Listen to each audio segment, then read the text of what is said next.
Masamba Sniper ya Sandra Sandrine eza bongo émission na bino Ouragan bolingaka mingi. Sandra Sandrine na pesi ombote mwasi ya pembe obote na biso bana pembe. Mwasi ya pembe ngungi ya pembe na ete. Na osala ki sakatologie. O babengaka ngo ki sakatologie, ba artiste bayebi to sala moi ki sakata na émission oyo, les émissions Ouragan parce que to yambara ba star. Ezaka pona ba spiritualiste to yambara ba artiste comédien, ba artiste peintre, artiste nyonso asana besoin relaxer biso art na une émission Ouragan to yambaye. Bon, to bunga te. To songa toujours na chemin ndenge na yebisaka bino. Bodrinzenga yebi. Bonsoir Ombre Noire. Bonsoir Mariko. Manko Kapaka.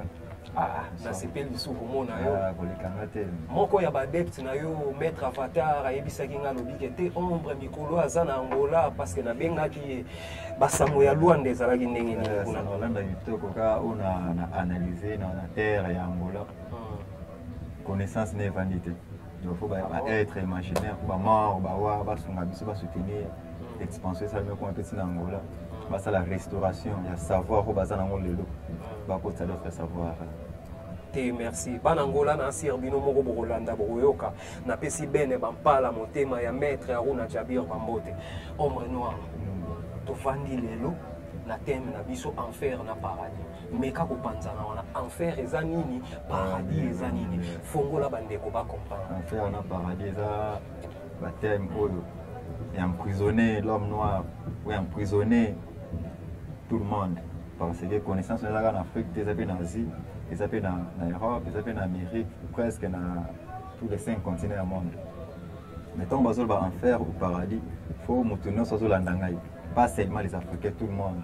À comprendre que enfer, ça, c'est synonyme de souffrance, paradis, c'est synonyme de bonheur. C'est notre principe de la croix. Donc, on va faire croiser des forces, les biens et le mal. Or, les biens et le mal, nous verrons déjà dans la planète, nous avons d'autres bien à terre, nous avons terre. Donc, sur le plan physique, tu vas dans la souffrance, tu vas déjà dans le bonheur. Même fréquence, nous sommes dans le monde astral, nous sommes dans le monde invisible, nous sommes dans le monde cosmique. Au moment où il y a la transition, où il y a une nouvelle vie, au moment où il y a un monde invisible à Botami, il va aspirer à la il va toujours dans le bonheur, il va toujours dans la souffrance. Le bateau va créer une connaissance, il va créer un mythe, il va créer un peu d'éduquer seulement Moutou. Mais pour éduquer, il va déborder. Le monde a après un fort, il va sacrifier trop pour les Zambie.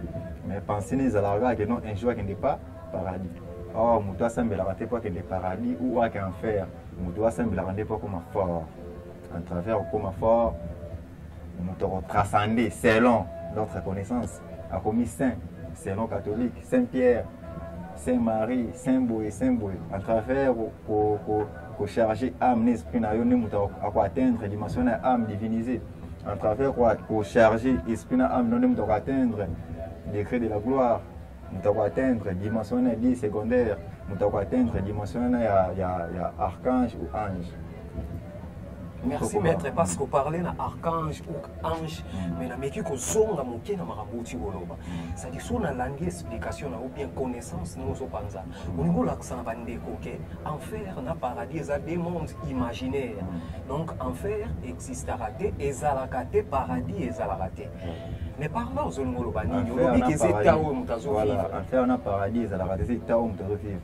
L'exemple on a pris sur âme divinisée, décret de la gloire, ou atteindre la dimension à saint, ou atteindre la dimension à ange, selon les mythologies.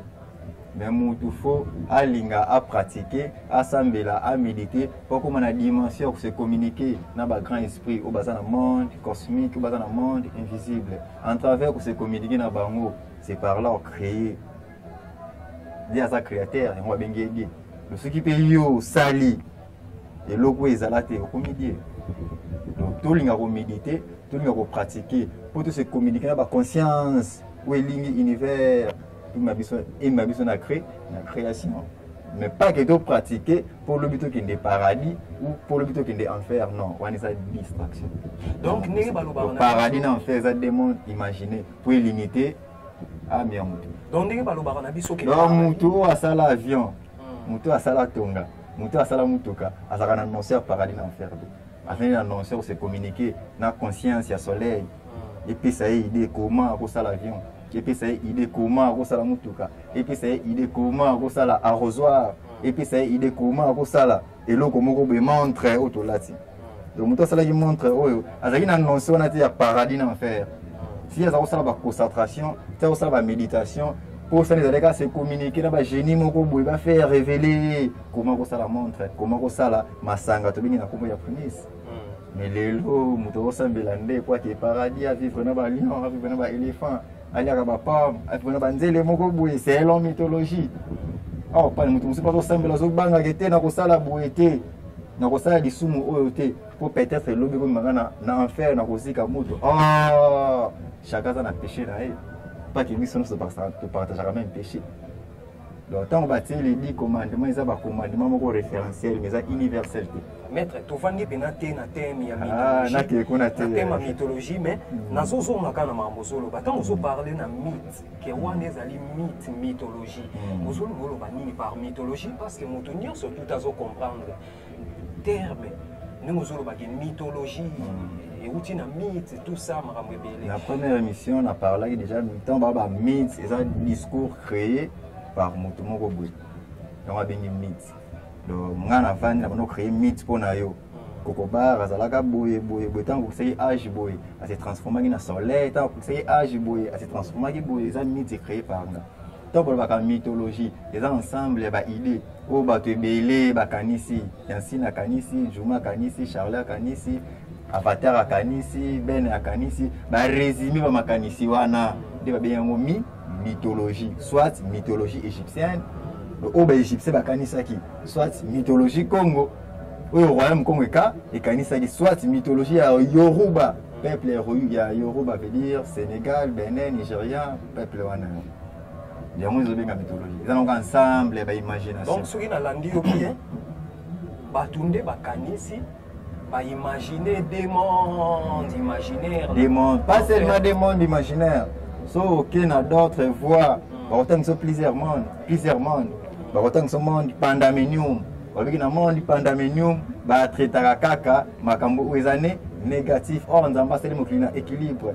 Place les biens, il faut les mal les ala. Place les mal, il faut les biens ala. Comment on va créer un monde, il y a combien pandamenium, c'est long, d'autres maîtres on a ou gérer la chose, il y a non, il faut équilibrer ça. Déjà un monde créé par les hommes. Bato ba créer ba monde dans baza ba africain baza ba asiatique. Tant on parler na monde pandamenium na lingi penza te to ko na sujet monde pandamenium to lobela ngo na be monsieur boya monde pandamenium ndenge to yoka na ba enseignement ya ba pasteur mususu ba lobaka te zali monde ya satana tout ceci kama molili ezali mais ndenge nino ba na monde pandamenium donc to meka kozonga kaka na sujet to za na enfer na paradis. Voilà, non moni que na même sujet wana enfer na paradis ya monde qui si naissance na démon na ange. Nous sommes aussi démons à ange. Nous devons pratiquer l'hindouisme, avec démons à ange. Nous devons pratiquer le bouddhisme, avec démons à ange. Nous devons pratiquer la religion à Krishna, avec démons à ange. Le père n'a pas son kémite, on va vivre en Égypte antique, on va annoncer des démons à ange. Mais on va réaliser qu'il va être plus que gagner plusieurs démons. Moloch, Belzéboul, Asmod. Mais tout c'est le côté. Maître, question simple. Si on a un monde invisible, il y a Congo.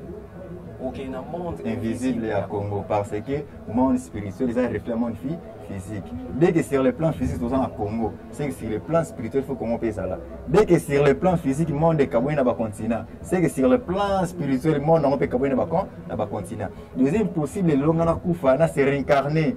Una botama na monde moko asiatique na monde moko Europe ce qui na botami kuna seke na pratique de spiritualité na bango en travers kuna na Asie ce qui ndeko nanga azate mama leki azate mama kulutu azate papa leki azate nazo risque na la espérant na errance on a pas vivre vie wana te c'est na luka un certain boulot na comme un esclave na ça la boulot moko forcé dire quoi ndeko azate na monde wana né on a bien errance mais errance c'est ça que non otambola ki na mabe ndenge balobaka parce que ndeko moko akuchokomela ngai akomeli ngai ndeko wana lobi nini ndeko wana lobi maître azopanzana na ye bien connaissance ezobima mais makambo maître azolobi ezobangisa mais maître ayebake lifelo na paradis ezalaka connaissance au maître azobimisa ye penza ndenge nazoyokela ye aokende nde lifelo ndenge ndeko wana yango monisiko na tolo soko kufi okende wapi voilà si nakufi nakende monde invisible ndenge nakende monde invisible ya Congo ndenge ndeko wana lobi ke un jour nga nakota lifelo